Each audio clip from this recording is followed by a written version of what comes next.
বিসমিল্লাহির রহমানির রহিম। আলহামদুলিল্লাহ। মহান আল্লাহ তাআলার দরবারে লাখো কোটি শুকরিয়া যে মহান রব্বুল আলামিন আমাদেরকে হাঁটি হাঁটি পা পা করে আমাদেরকে হরকত তানভিন, মাদের হরফ মাদের হরকত, জজম তাসদীদ এগুলো শেখার পরে আল্লাহ তাআলা আমাদেরকে এই পর্যন্ত নিয়ে আসছেন। এটা আল্লাহ তাআলার অনেক বড় সাহায্য। তো আমরা গতকালকে পড়েছিলাম যে নুন সাকিন এবং তানভিন পড়ার নিয়ম হলো চারটি: ইকলাব, ইদগাম, ইজহার, ইখফা। তার মধ্যে আমরা প্রথমটা পড়েছি ইজহার। ইজহার অর্থ স্পষ্ট করিয়া পড়া, অর্থাৎ যেমন আছে তেমনই থাকবে। নুন সাকিন এবং তানভিনের পরে ইজহারের এই ছয় হরফের যে কোনো এক হরফ আসলে স্পষ্ট করে পড়তে হয়, এটা আমরা পড়লাম। তো এর সাথে সামঞ্জস্যপূর্ণ, তো আমি আরেকটা কথা বলে দেই, সেটা হলো নুন সাকিন এবং তানভিন আপনারা মনে রাখবেন। নুন সাকিন এবং তানভিন সব সময় গুণনাই হয়। অধিকাংশ সময় কি হয়? গুণনাই হয়। নুন সাকিন এবং তানভিন যখন শব্দের মাঝে আসবে বা শুরুতে আসবে তখন গুণনা হবে, আর শেষে যখন আসবে তখন তার গুণনা হওয়ার কোনো সুরত নাই। যেমন আপনাদেরকে দেখাইলে বুঝবেন। যেমন এখানের মধ্যে প্রত্যেক শব্দের শেষে হলো তানবিন হয়। তাহলে আজাবুন আলী মুন, এখানে গুণা করার কোনো সুরত আছে? নাই। গুণা করার কোনো সুরত আছে? নাই। তো নুন সাকিন হোক বা তানভিন হোক, এগুলা শব্দের শুরুতে বা মাঝে আসতে হবে, তখন গুণনা হবে। আপনি গুণনা করবেন কোন দিকে তাকায়? সামনে দেখে। সামনে কোনো হরফ থাকলে না গুণনা করা যাবে বা গুণনা না করা। তো এখানে তো সামনে কোনো হরফ নাই, এজন্য এখানে বিষয়টা বাদ। আচ্ছা, তাহলে আমাদেরকে এই নুন সাকিন এবং তানভিনের পরে যদি এই ছয় হরফ আসে তখন গুণনা হয় না। আরো দুইটি হরফ আছে, সেটা হলো গতকালকে দেখাইছিলাম র আর হচ্ছে লাম। র, লাম, এই দুইটি হরফ আসলেও গুণনা হয় না। তো আজকে আমাদের এই দুইটি এই এই বিষয় নিয়ে আমরা আলোচনা করব ইনশাআল্লাহ। আজকে আমাদের এই দুইটা হরফ আসলে এটার নাম কি এবং এটা কিভাবে পড়তে হয় সেটা আমরা আজকে পড়বো ইনশাআল্লাহ।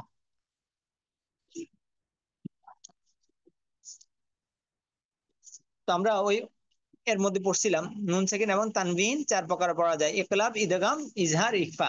তো তার মধ্যে আমরা একটা জিনিস পড়ছি, ইদগাম। ইদগাম ইদগাম অর্থ মিলাইয়া পড়া। ইদগাম অর্থ কি করা? মিলাইয়া পড়া।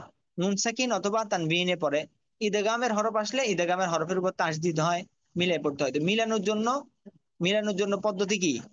আমরা যে একটা জিনিসের সাথে একটা জিনিস মিলাই, মিলানোর জন্য দুইটা পদ্ধতি: হয়তো যজম দিতে হবে বা তাসদিদ দিতে হবে। এই দুইটা দিয়ে মিলাতে হয়। তো নুন সাকিন এবং তানভিনের পরে যখনই দেখবেন তাসদিদ যুক্ত কোনো হরফ আসছে, নুন সাকিন এবং তানভিনের পরে, যজম না, নুন সাকিন এবং তানভিনের পরে যখনই দেখবেন তাসদিদ যুক্ত কোনো হরফ আসছে, তখনই মনে করবেন যে এটা হয়তো ইদগাম হবে। এটা হয়তো ইদগাম বাগুন্না হবে বা বেগুন্না হবে। হ্যাঁ। তো বেগুন্না হরফ কয়টি? রলাম।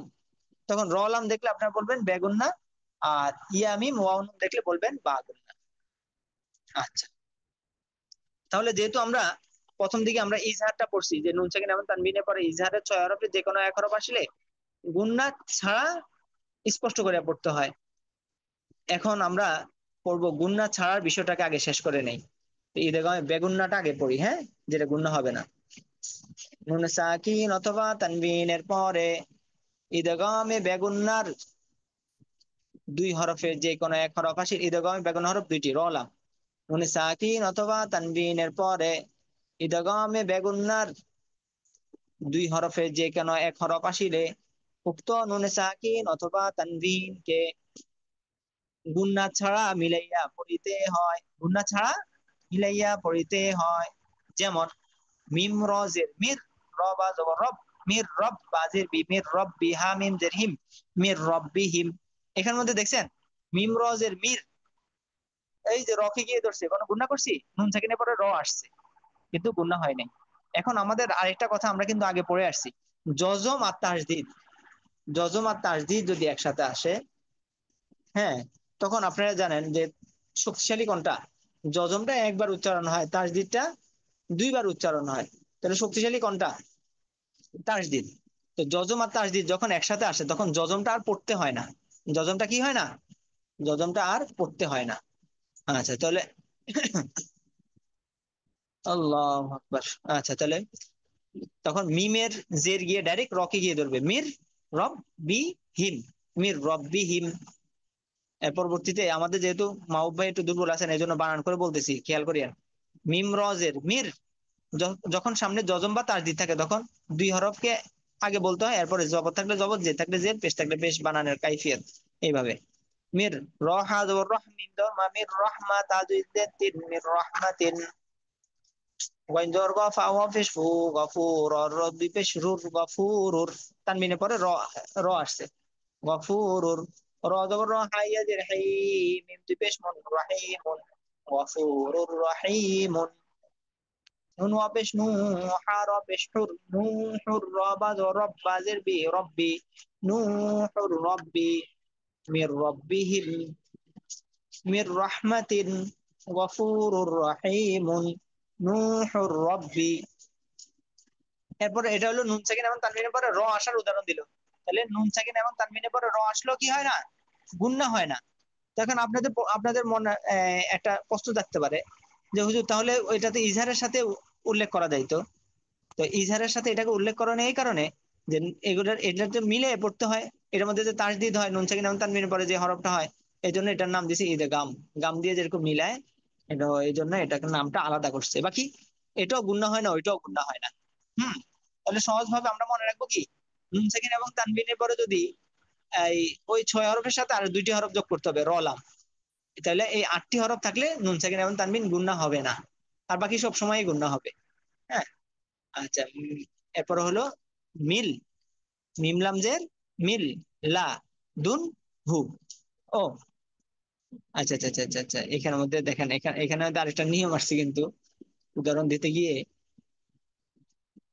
মিল, লা, দুন, কা। এই যে দাল নুন পেশ দুং, আমি কিন্তু গুণা করছি। কেন গুণা করছি? দেখেন, এখানে যে নুন সাকিন আছে, এই যে নুন সাকিনটা আছে, এই নুন সাকিনের পরে দেখেন 8 হরফের কোনো হরফ আসে নাই। হামজা হা, আইন হা, ওয়াইন খ, আর হলো রলাম, এই 8 হরফের কোনো হরফ আসে নাই, এই জন্য গুণা করছি। আচ্ছা, তাহলে এখানের মধ্যে একটা ইকফা আসছে আর কি। তা আজকে আমরা নিয়ম পড়বো, আজকে আমরা পড়বো না, এটা আমরা সামনে পড়বো আর কি। বাকি এখন একটা উদাহরণ চলে আসছে আর কি। মূলত আপনাদেরকে উদাহরণ দেখানোর উদ্দেশ্য হলো এই যে এটা মিন, মিনটা যে গুণা হয় না এই উদাহরণ। মিল, লা, দুম, কা, লা, ইল, লাম, লা ইল্লাম, রিস, কল, লা, কুম, রিস কল লাকুম, ই, লা, হাল, লা, কদ, ইলা, হাল, লা, কদ। তাহলে নুন সেকেন্ড এবং তানবিনের পরে যদি ইদগামে বেলা গুন্নার 2 হরফের যে কোনো এক হরফ আসুক, তখনও গুন্না হবে না। এবার আসি, ইদগাম আর আরো কয়েকটি হরফ আছে সেগুলোর মধ্যেও তাসদিদ হয়, এই জন্য এগুলোকে বলা হয় ইদগামে বা গুন্না। ইদগামে বা গুন্না, বা গুন্না মানে গুন্না হবে, বে মানে কি হবে না। হ্যাঁ, যেমন অনেকে বলে না যার মধ্যে আদব নাই, তাকে বলা হয় বে আদব, মানে তার মধ্যে কোনো আদব নাই। আচ্ছা, তাহলে হলো বে গুন্না মানে কি গুন্না হবে না, আর বা গুন্না মানে গুন্না হবে। আচ্ছা, নুন সাকিন অথবা তানবিনের পরে ইদগামে বা গুন্নার 4 হরফে যে কোনো এক হরফ আসিলে উক্ত নুনে সাকিন অথবা তানবিনকে গুন্নার সাথে মিলাইয়া পড়িতে হয়। আবার বলতেছি, ইদগামে বা গুন্না হরফ 4টি, ইয়া, মিম, ওয়াও। নুনে সাকিন অথবা তানবিনের পরে ইদগামে বা গুন্নার 4 হরফে যে কোনো এক হরফ আসিলে বাগুন হরফকে তাসদিদ দিয়ে উক্ত নুনে সাকিন অথবা তানবিনকে গুন্নার সাথে মিলাইয়া পড়িতে হয়। যেমন মিমিয়া জবর মাই,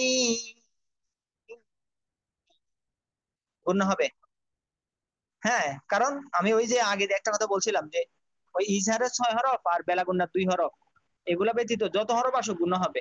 তো এটা, এটাকে আলাদা করলো কেন? গুন্নার তো আরো নিয়ম আছে, ওইগুলোর সাথে এটাকে অ্যাড করতে পারতো। এটাকে আলাদা করলো কেন? আলাদা করছে এই কারণে যে এগুলাতে তাসদিদ হয়েছে। হ্যাঁ, এই জন্য এটার নাম ইদাগাম দিছে আর কি। মাই ইয়াশাউ, মাই ইয়াশাউ, ওয়াহ, ইয়া ইয়া দুই পেশ, ইউ, ইউ, হা, ওয়াহায়ুন, ওয়াহা, মিউ, ওয়াকিন, মিউ, ওয়াকিন। আল্লাহ। খায়রুম ওয়া আবকা, খায়রুম ওয়া আবকা, মিম। যজমা তার যে একসাথে আসার কারণে ওই প্রথম যজমটা ধরে নেই, পরেরটাকে ধরছি। হ্যাঁ, মিম মাসাদিন, মিম মাসাদিন, আ, মা, না, তাম,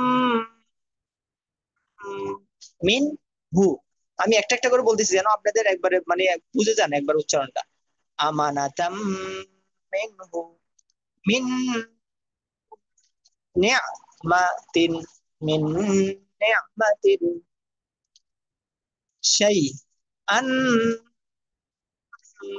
নুকরান, শাইআন নুকরা, মিম মাসাদিন, আমানাতাম মিনহু, মিন নি'মাতিন, শাইআন নুকরা।